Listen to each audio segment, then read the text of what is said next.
ఇప్పుడు కందుల నారాయణ రెడ్డి గారు. ధన్యవాదాలు అధ్యక్ష.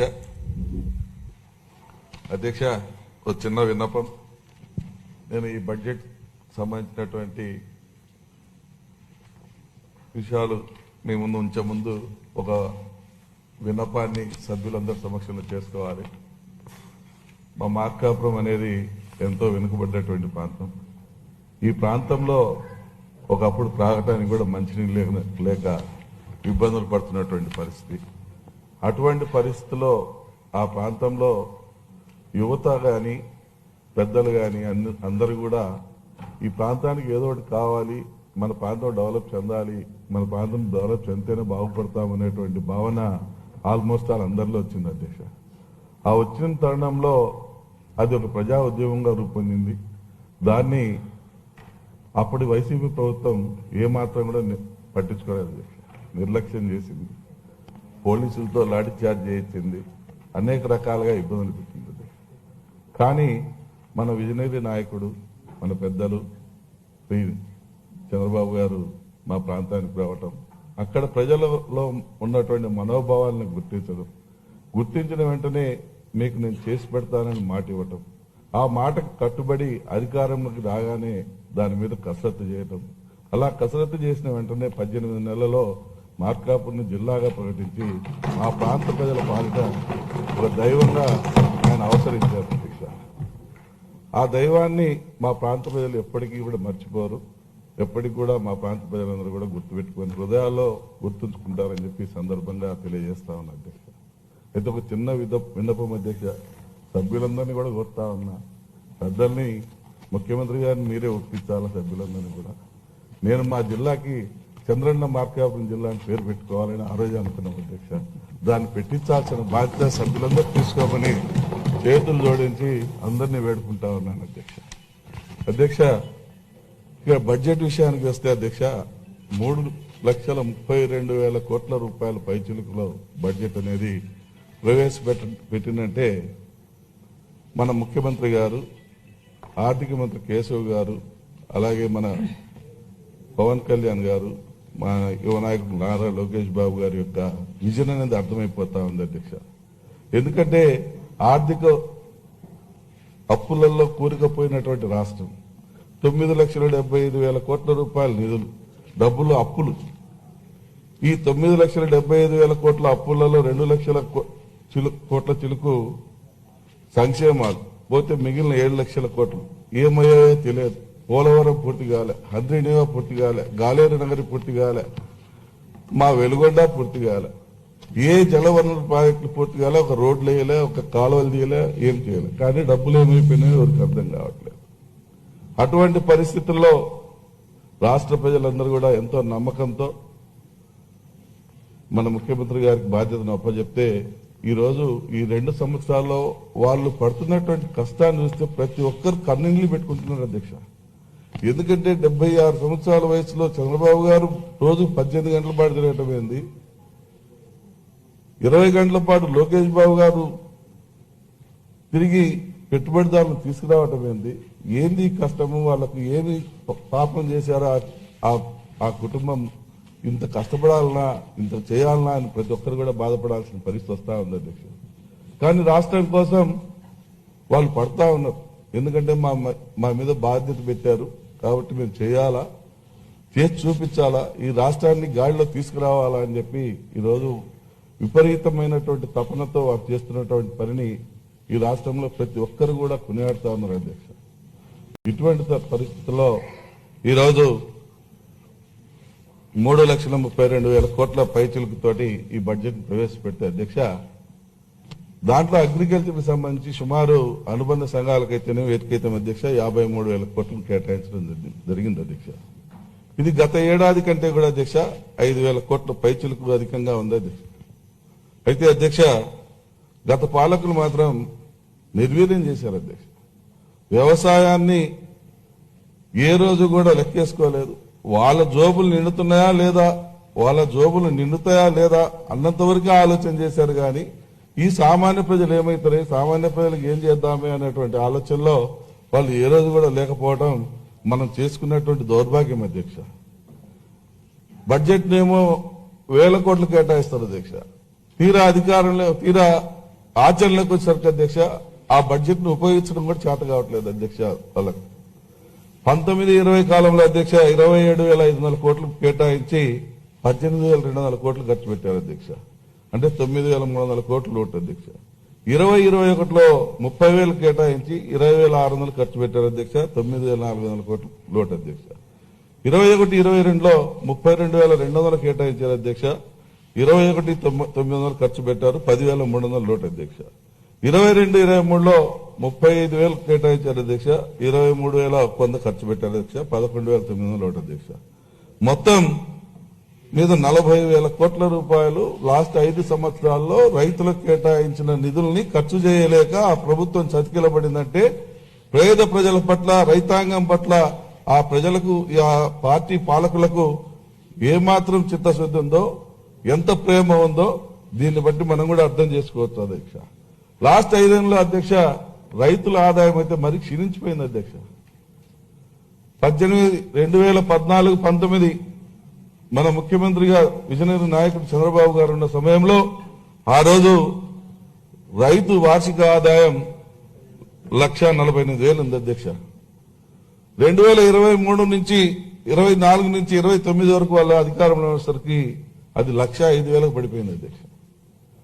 వ్యవసాయ రుణాల అధ్యక్ష ఆ రోజుట్లో 66,000 కోట్లు ఉంటే అధికారం 24-29 మధ్యన 19-24 మధ్యన 1,22,000 కోట్లు వచ్చింది అధ్యక్ష. రైతు ఆత్మహత్యలేమో 1,642 అప్పటి 14-19లో జరిగితే 19-24 వచ్చేసరికి అధ్యక్ష 3,812 జరిగాయి అధ్యక్ష. రైతుల ఆదాయం 35% పడిపోయింది అధ్యక్ష. రైతుల రుణభారం మాత్రం డబుల్ అయిపోయింది అధ్యక్ష.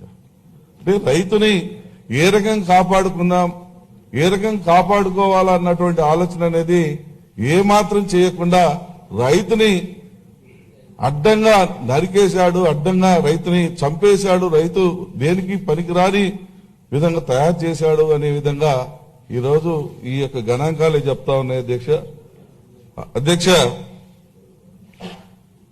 ఇన్పుట్ సబ్సిడీలు అధ్యక్ష సరిగా అవి కూడా రైతులు సక్రమంగా చేరలేదు అధ్యక్ష. ఇన్పుట్ సబ్సిడీలను కూడా సక్రమంగా ఇవ్వకుండా, ఇన్పుట్ సబ్సిడీ ఇవ్వకపోయేసరికి రైతు ఆత్మహత్యలు పెరిగిపోయాయి అధ్యక్ష. 2020లో అధ్యక్ష 8,20,000 మంది రైతులకు ఇన్పుట్ సబ్సిడీ ఇవ్వాల్సి ఉంటే 4,90,000 మందికి ఇచ్చారు అధ్యక్ష. 2021లో 9.6 లక్షల మంది రైతులకు ఇవ్వాల్సి ఉంటే 5.8 లక్షల మందికి ఇచ్చారు అధ్యక్ష. 2022లో 10.1 లక్షల మందికి ఇన్పుట్ సబ్సిడీ ఇవ్వాల్సి ఉంటే 6.2 లక్షల ఇన్పుట్ సబ్సిడీలు ఇచ్చారు అధ్యక్ష. ఈ రకంగా రైతుల్ని కూడా సక్రమంగా చూసుకోలేనటువంటి ఒక దౌర్భాగ్య ప్రభుత్వంగా గత ప్రభుత్వం తయారై ప్రజల చేత ఈరోజు ముటిక్కాయలు లేపించుకొని మూలన కూర్చునేటువంటి పరిస్థితి వచ్చిందని చెప్పి ఈ సందర్భంగా మనవి చేస్తున్నా అధ్యక్ష. సబ్సిడీలు ఇస్తున్నామని చెప్తారు, సబ్సిడీలు కూడా మోసమే అధ్యక్ష. మేము సబ్సిడీ అంతిస్తున్నాం ఇంతిస్తున్నామని చెప్పి పేర్లకేమో, గణాంకాలకేమో, లెక్కలకేమో ఎక్కువ చూపించడం, తీరా ఇయ్యబోయేసరికేమో సబ్సిడీలు ఇలాగ చతికిలో పట్టడం తయారైపోయింది. పంట ఇన్సూరెన్స్లకు అధ్యక్ష 1,820 కోట్ల అధ్యక్ష. ఎరువుల సబ్సిడీకి 1,420 కోట్ల అధ్యక్ష. మైక్రో ఇరిగేషన్ కి 780 కోట్ల అధ్యక్ష. రైతు సంఘాలకు 520 కోట్ల అధ్యక్ష. మొత్తం 4,580 కోట్ల రూపాయలు పంట సబ్సిడీలు ఇస్తామని చెప్పి గత ప్రభుత్వం రైతులను మోసం చేసిందంటే ఎంత దుర్మార్గంగా వ్యవహరించిందో మనం కూడా గుర్తించాలి అధ్యక్ష. ధరల స్థిరీకరణ అంటారు, 7,500 కోట్లు కేటాయించింది అధ్యక్ష. 5 సంవత్సరాల్లో 7,500 కోట్లు కేటాయించిండ్రు, ఇచ్చిందేమో 880 కోట్ల అధ్యక్ష. ఈరోజు గత సంవత్సరం మనం కేటాయించింది 300 కోట్లు అయితే ఇచ్చింది 590 కోట్ల అధ్యక్ష. ప్రేమ, రైతుల మీద ప్రేమ, రైతుకున్నటువంటి కష్టం, రైతుకున్నటువంటి ఇబ్బంది అప్పటికప్పుడు గుర్తించి అంకెల గారడి కాదు, అంకెల్లో ఏముంది, ముందు ఇమ్మీడియట్ గా రైతుని ఆదుకోండి అని చెప్పి మన ముఖ్యమంత్రి గారు రైతుల కోసం ప్రత్యేకంగా కేటాయించి డబ్బులిచ్చి పంపించి ఆదుకోమని చెప్తే మనం ఆ రకంగా చేస్తా ఉంటే బడ్జెట్లో కేటాయింపులు తక్కువ, అక్కడ తక్కువ, ఇక్కడ తక్కువ అని చెప్పి రకరకాలుగా మాట్లాడుతూ ఉంటారు సార్. కానీ బడ్జెట్ కేటాయింపులే ముఖ్యం కాదు, అవసరమైనప్పుడు మీకు ఎంతైనా పెడతాను, చేపించగలుగుతానని ఈరోజు ముఖ్యమంత్రి గారు చెప్తా ఉంటే ఆనందపడతా ఉన్నారు అధ్యక్ష. అందరూ కూడా వాస్తవం, ఇది నిజం. వాస్తవంగా చెప్పింది ఒకటైతున్నా చేస్తున్నేసరికల్లా, ఆచరణలోకి వచ్చేసరికల్లా ఎక్కువ లాభపడతా ఉన్నామని చెప్పి ప్రతి ఒక్క రైతు కూడా ధైర్యంగా గుండె మీద చేసుకుని ఈరోజు పంటలు పండించుకునేటువంటి ధైర్యాన్ని మన ముఖ్యమంత్రి గారు కల్పించారని చెప్పి ఈ సందర్భంగా తెలియజేస్తాను అధ్యక్ష. నేను ఇటీవల కాలంలో ఒకటి చూశాను అధ్యక్ష. రైతన్నా మీకోసం అని చెప్పి అధికారులు ఇంట్లో పోయారు అధ్యక్ష. అధికారులు ఇంటికి పోయి గత ప్రభుత్వాల మాదిరి ఒక రోజులో 2 రోజుల్లో సర్వే చేసి రాలేదు అధ్యక్ష.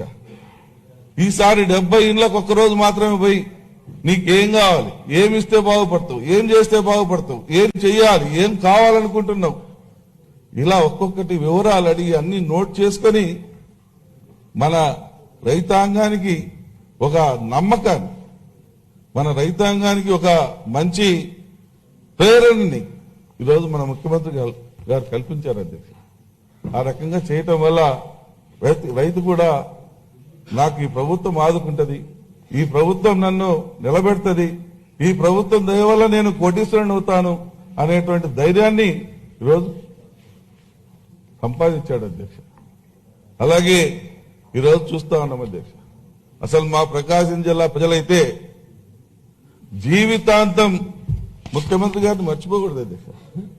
ఎందుకనంటే రాయలసీమ హార్టికల్చర్ హబ్గా పెడతా ఉన్నప్పుడు ప్రత్యేకంగా ముఖ్యమంత్రి గారు మా ప్రకాశం జిల్లా పట్ల ఉన్నటువంటి మక్కువతో మా ప్రకాశం జిల్లా రైతులు పడుతున్నటువంటి బాధలను గుర్తించి మా జిల్లాను కూడా దాంట్లో చేర్పించారు అధ్యక్ష. హార్టికల్చర్ హబ్లో ఈరోజు రాత్రి నేను వచ్చేటప్పుడు ఒక ప్రభ దగ్గర పోయాను అధ్యక్ష. మా రైతులకు చెప్పాను అధ్యక్ష, అరే బాబు మన పొలాలన్నీ హార్టికల్చర్ హబ్లో చేరినాయి, ధైర్యంగా ఉండండి అంటే వాళ్ళు కొట్టిన ఈలలు సీటీలు తట్టుకోలేకపోయినాం అధ్యక్ష. వాళ్ళ ఆనందం అంత ఉంది అధ్యక్ష. ఎందుకంటే కరువు ప్రాంతం, వెనుకబడ్డ ప్రాంతం, నీళ్లు దగ్గర 1000 అడుగులు వేస్తే కానీ బోర్లు పడినటువంటి ప్రాంతం. ఇటువంటి ప్రాంతాన్ని ఈరోజు 30,000 కోట్ల రూపాయల నిధులు తీసుకొచ్చి మీ ప్రాంతంలో బాగుపరుస్తాం, మీకు బ్రహ్మాండంగా చేసి పెడతామని చెప్పినప్పుడు ఆనందం ఎట్లా ఉంటుంది అధ్యక్ష?